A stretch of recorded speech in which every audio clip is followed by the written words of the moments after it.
Father, fatal stroke. Come, but it is over.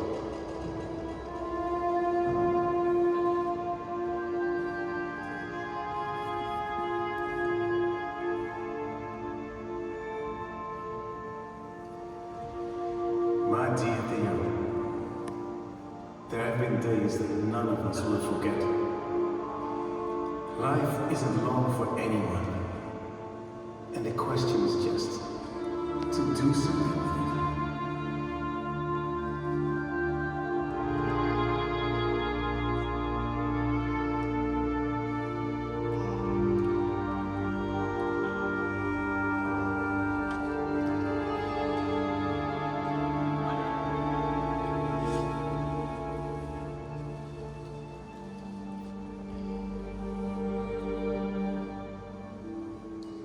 I'm working on those peasants who rather dish potatoes again.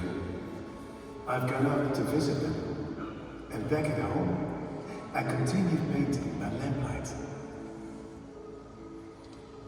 Dear brother, I wanted to tell you that I'm still hard at work on the potato videos.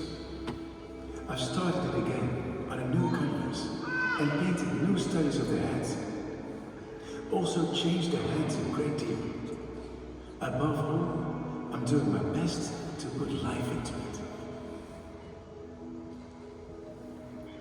It's taken me a whole winter of painting studies of heads and hands. It's been a formidable fight. I think you'll see what I mean from the painting itself. I've sent a lithograph copy to Anton as well.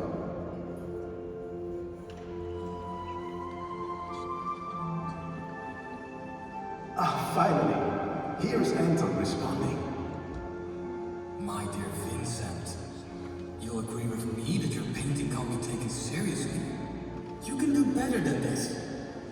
Fortunately. So why do you observe and treat everything so superficially? Why not study the movements? How they're posing.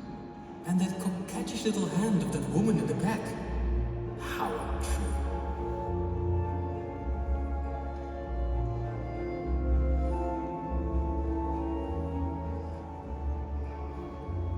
I would be desperate if my figures were good. I don't want them academically correct. My great desire is to learn to make such inaccuracies, such variations, reworkings, alterations of the reality, that it might become very well lies, if you will, but truer than the literal truth.